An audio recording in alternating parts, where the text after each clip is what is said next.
Hi guys, so we're just going to do a quick video today, just documenting a full filter clean on this 50,000 litre pond. Just to give you a rough idea, it's about 28 koi, averaging 75 to 80 centimetres. This pond's heated, so currently at 25 degrees, and they're getting fed approximately 1,200 grams of food a day via an auto fish feeder. It's on 6-minute feeds. So we're just obviously doing a full filter clean that we generally do once every 3 months or so, depending on how dirty the filter gets. We'll also show you how to purge the bottom drains and just give you a bit of an understanding about how obviously more of a complex gravity fed system operates. So obviously if you've got any questions, obviously just put them in the comments, and yeah, we'll show you how it's done.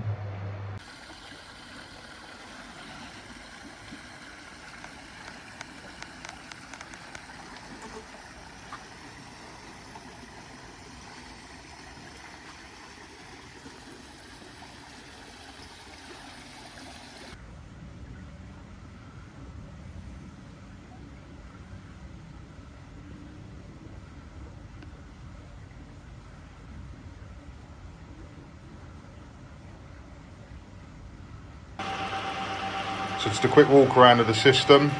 So you've got the Oazi XL drum filter there. We've got the moving bed in the middle. So you can see the Helix media is nicely coloured in there. We've also added the amount of Helix we've got in there. We've added a further 2 air blowers, obviously to keep it rotating around nicely.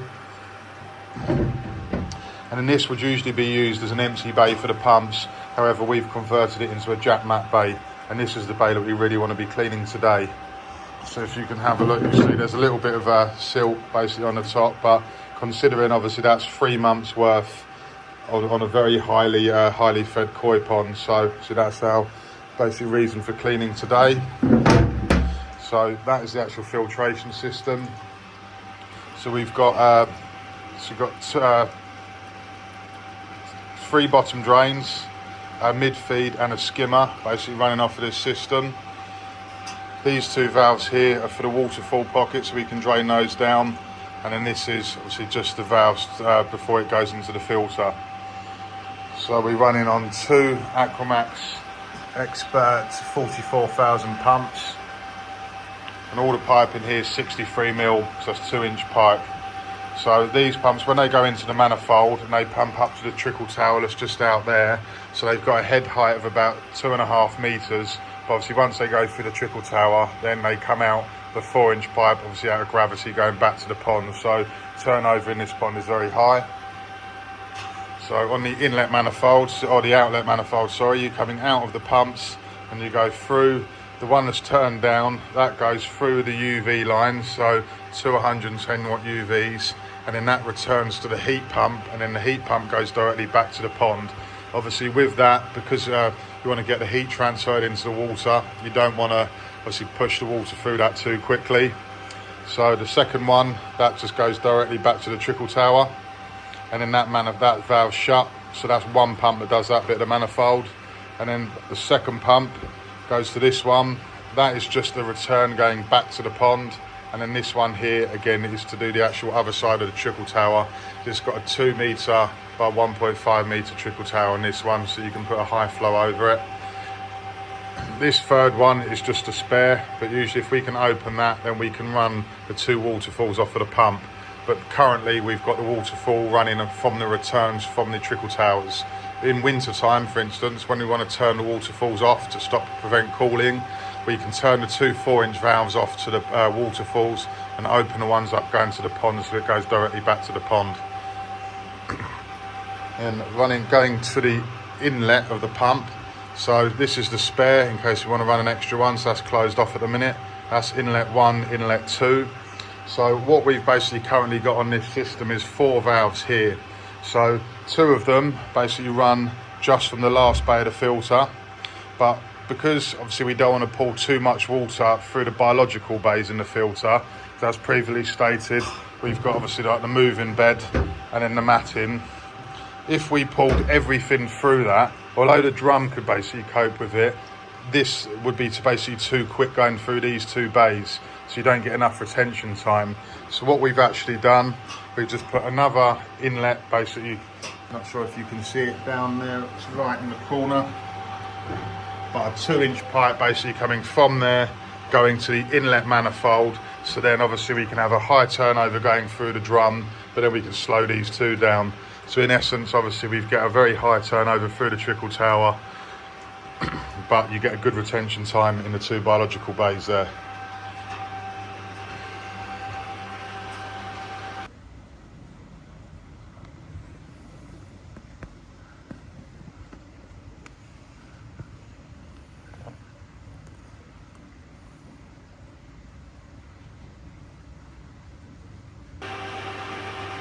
So to carry out a general bottom drain purge on this system gets done about twice a week.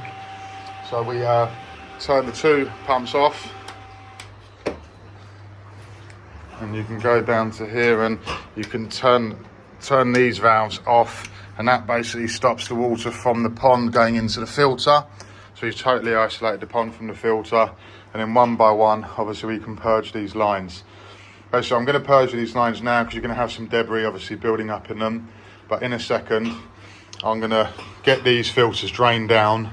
We'll put a sump pump in the drum filter and we'll basically pump through the two biological bays to give that a good filter clean.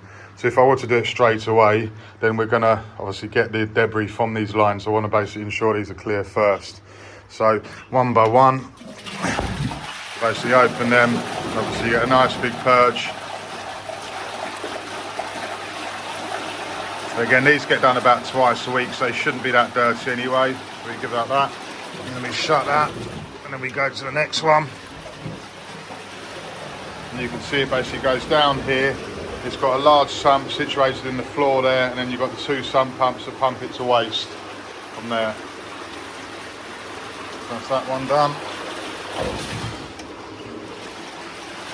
And so it's better to do lots of like the smaller purges more often than it is just to say leave it basically and do one purge once a month. So these drains, considering like the waste load that goes into these ponds, these drains are always pretty clean, to be honest. I mean, you've got quite a high turnover on this pond anyway, so it doesn't really allow much debris to settle in the actual drains either way.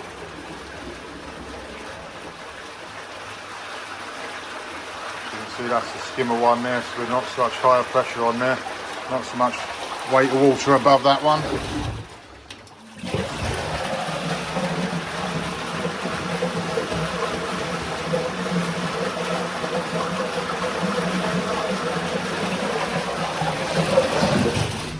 See, this is the balancing tank in here, so it's got the auto top up, but what we can also do is basically turn it round just like to 2 hours, so it can manually basically top up also basically on there. As it goes through the two big blues, you've got bone char in one, catalytic carbon in the other, and you've got the two pre-filters on the wall there. So we've got the flow meter, so that can obviously just indicate how much water we're changing.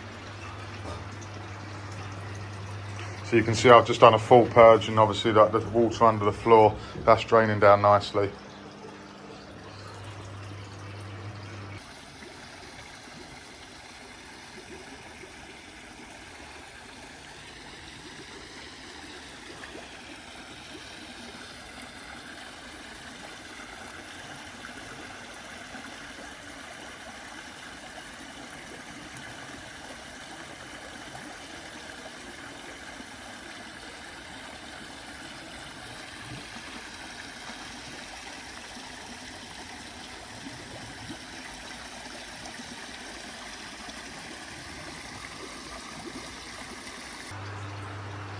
So this is the filters with the lid off.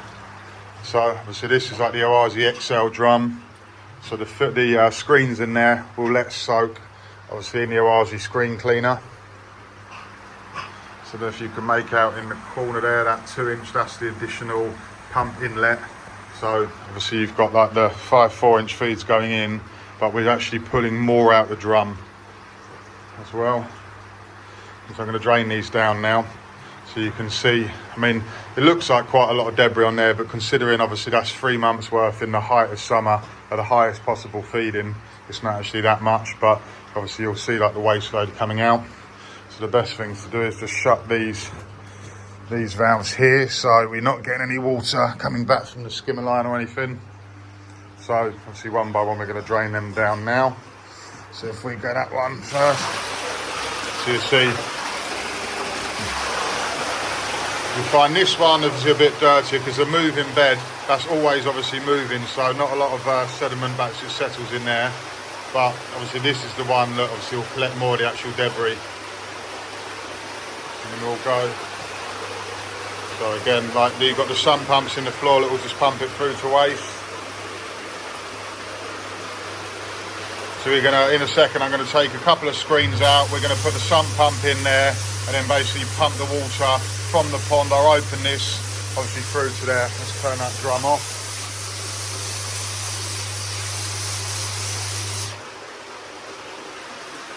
So obviously, yeah, we lose quite a lot of water in this instance because obviously, like you see, the transfer ports, they're quite low. So as long as we can get the water in here below the transfer ports, these can be drained down independently, and then we'll just pump the clean pond water from here basically through to there, just to remove obviously any sediment that's actually built up. So I've got the auto top up there, so that's popping up as we speak as well. One thing I didn't do before, which we can do, is just give the bottom the waterfall pockets a quick purge. So you see if you open them, so because they're quite like long lines, so you see it runs through clear.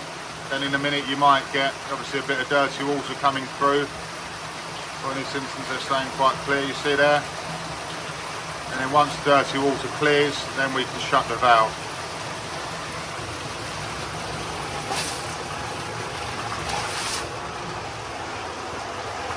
So I'm just going to get the sump pump set up.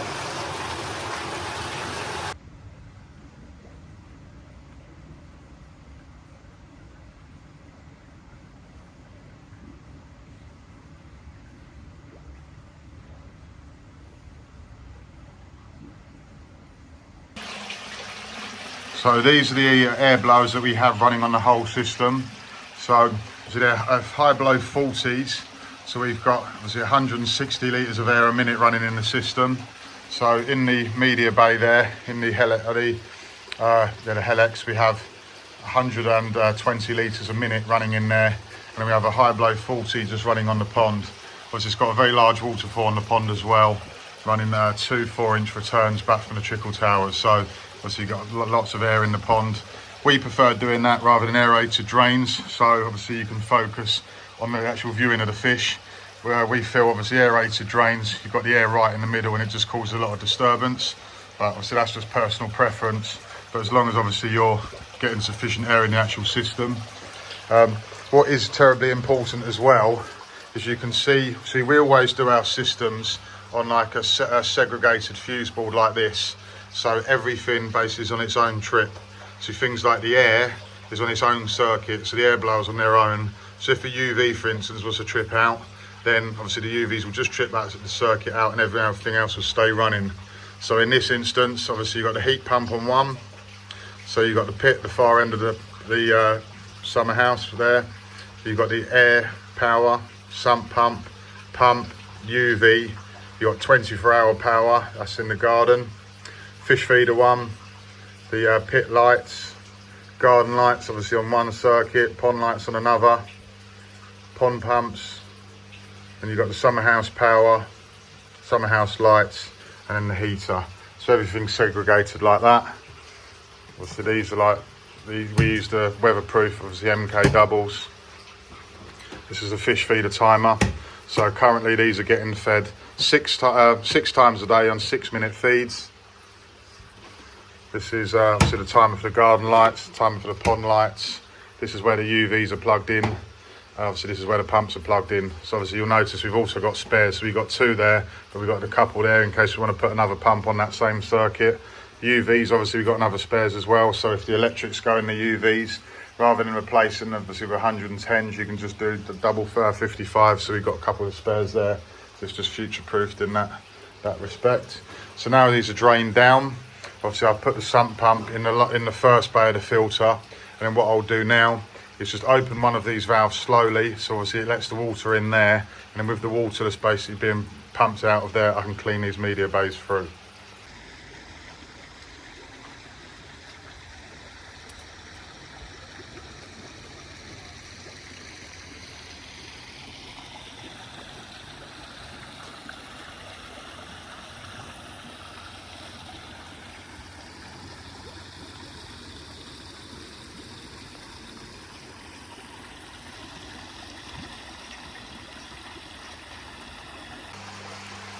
Okay, so what I've done is I've removed one screen out the drum and put that round to the bottom and just opened like the mid feed, so we're getting the clean water. Obviously them drains have been purged before, we're getting the clean water. And then with the sump pump, I'll just basically turn that on there. And then with that sump pump I can give it a good clean through. So that's just dirty for the meanwhile, but wait until that cleans through.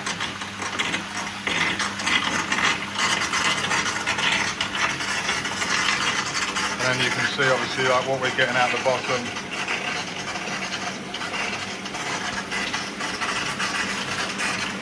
But this is the main source of what I wanted to do with the jack mat bay. So you can see straight away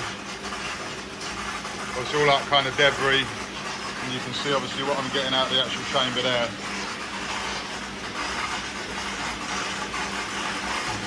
So even obviously this has gone through a drum first, so this is 3 months of obviously silt and detriment and that, so obviously it's not the most awful, but considering it's a very highly stocked, heavily fed pond. So we just need to go over it nice and slowly, removing the debris until that runs clear. So what is important to do is if you go over that very slowly using a high pressure pump like this, or buckets are also good, but basically just go ever so slowly, but you need to let the chamber drain down a little bit. So once I'm doing that side, then I literally go over to this side and give that a good clean through, and it gives this chamber a chance to drain down. And then once that one's drained down, once obviously that flow stops at the bottom there, then I'll get the sump pump and I'll transfer back across. And I'll repeat that process until that starts to run clear out the bottom there. So you can see, I mean, this is how dense the media is in here. See, not a lot of detriment settles in this one, but you can see how much media I've got in there. You can see obviously, I mean, that's running through. When you compare how clear that one is to that one, for instance, so I can go back again, so making sure I get all the debris out of every nook and cranny.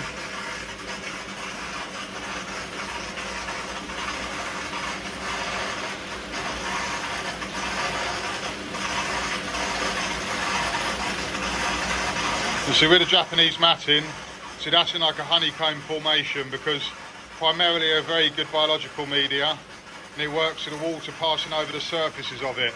So it doesn't strain out solids as such, you don't have it flat, you just have it so the water's passing over the surfaces in a honeycomb formation, and this has got massive biological properties. And bearing in mind, obviously from here, it basically then pumps up to a trickle tower. So the trickle tower's got like the biological media in there also, but that is getting the very cleanest of water through there. And see what I can do also now to save water, if I basically just put that down there for the minute, and turn the sump pump off, let this one drain down, and then obviously it just gives me a little time to actually go again. And so I'm going to repeat that process until this is running clear. So again, this is something we do, once every 2-3 months, depending on how dirty it is.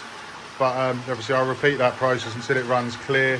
And I'll probably, depending on obviously what we're going to do temperature-wise heading towards the end of the year, I may do it probably December kind of time as well. But it all depends, because I like to basically turn the pond down to 8 degrees in January, give them a whole month of no food in January, and then basically then start ramping it back up again. So the majority of the actual summertime, this pond's held at 25 degrees. So you get maximum growth out of the fish. So they're fed on sake akari, sinking growth and colour food. And also fish feeder. We're also going to change the bone show and the catalytic carbon. Obviously that we'll have to do on another video. So you can see obviously this is because that's a moving bed, you can see you don't get much settle in there at all, so that stays relatively clean. But this being stationary, you can see there's a little bit more debris there. But yeah, so I'm just going to repeat that a few times until we get it clear, and obviously I'll go on to the refilling.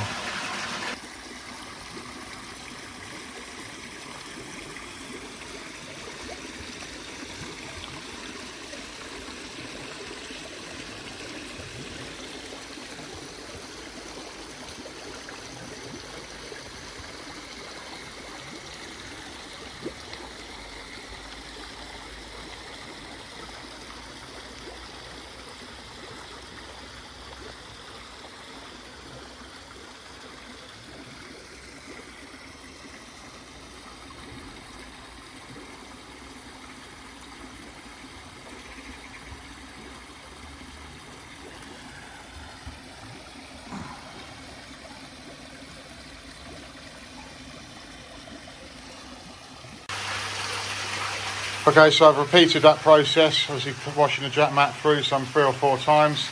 You can see the water running through a lot clearer now. And then basically when you see obviously like the actual Japanese matting, it's nice and clean, obviously all through like the full kind of like depth on there. So bearing in mind obviously this has got a grid below this Japanese matting, so there is a void below it. So as obviously you purge it through with a sump pump, just removing any pockets of silt and sediment. So if the pond was nearer, or like next door for instance, obviously you can just bucket water from out the pond, or you could put a sump pump in the pond and obviously pump it through that way. It's just obviously in this filter house, it's an underground kind of filter house, and then the pond's probably 20 metres or so away, so it's just not practical to do that. So it's just easier to put the sump pump in the drum there. So obviously we won't do it now because we let them soak for 24 hours, but what we normally basically do is just give these screens a good jet wash, and then basically let them soak in a Oasi screen cleaner. So some people use like a brick acid or white vinegar and that kind of thing, but we use the Oasi screen cleaner. If you let them soak for 24 hours overnight, and then these come up new. So yeah, these haven't been done for probably 6-7 months now, but they're still performing obviously okay. As you notice, if the drum starts staging, or so you get like increased amounts of backwash, then that basically means these were blocked up. But as a general maintenance, obviously we'll do that just to get them clear and ready for the autumn time. So yeah, so now obviously these are all drained down, so we just simply shut that there. So now we'll take the sump pump out, I've already taken the hose out. Then we can refill the system. Basically just open the valves, and then so what that's basically done is just refilling the system from the pond. I still leave a screen out at this point because obviously we've just opened up like the 5 4-inch valves, so you get quite a lot of water obviously going straight into there. If obviously you have the screens all in, then it just basically slows it down. So you might get a tiny bit of dust sediment coming through, but not a great deal because obviously we purged the drains beforehand. So now what we'll do, obviously we'll just leave that to fill up.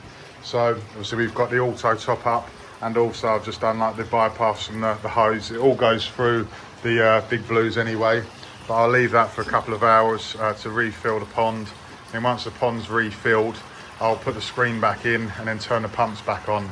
And that is the full kind of filter clean that we tend to do once every 2 to 3 months. Obviously just depending on obviously the amount of feeding and whatnot on there.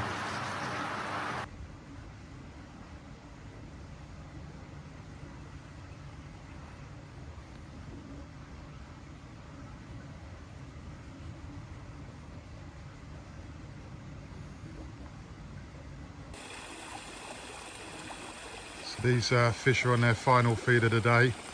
So each feed basically lasts for 6 minutes. So the fish feeder distributes food for a solid 6 minutes. And that basically is a mixture of sinking Sakiyakari growth and floating Sakiyakari growth on colour. And so obviously the reason why we mix it is we don't get obviously all the fish rushing up to the feeder at the same time. We generally find that the food is gone after about between 15 and 20 minutes. So the initial rush for the food goes, then obviously like the fish then graze off of it obviously for a while, and it just really reduces like damage, especially the rocks around the side. Basically you'll notice we've got an air stone underneath the skimmer, so we have that on just to stop the actual excess food going down the skimmer. We've also got an spare air stone below the fish feeder. So as the fish feeder distributes the food, then obviously it just gets spread out straight away. So you can see things like this Mariboshi Kahaku in the shot down at the bottom. And that's 78 centimetres now. So you've got the Hasegawa Tancho, that's just over 70. Big Giminshura Tsuri there, just over early 70s. So the Yamabukis in here are about mid-70s. There's a big one that is just early 80 centimetres there from Izumiya. And then there's some Shagoys in here that are 2.5 years old. They're mid-60s, so 65, 67, 68. These are 2 That one there, and that one is Maruyama Kahaku. So they're ones that we've grown from Sosai. This is a Megami Kahaku, that's late 70s. Beautiful Hasegawa Tancho in the middle of the shot there. Lovely Marusho Igoromo. It's a variety you don't often see in bigger sizes.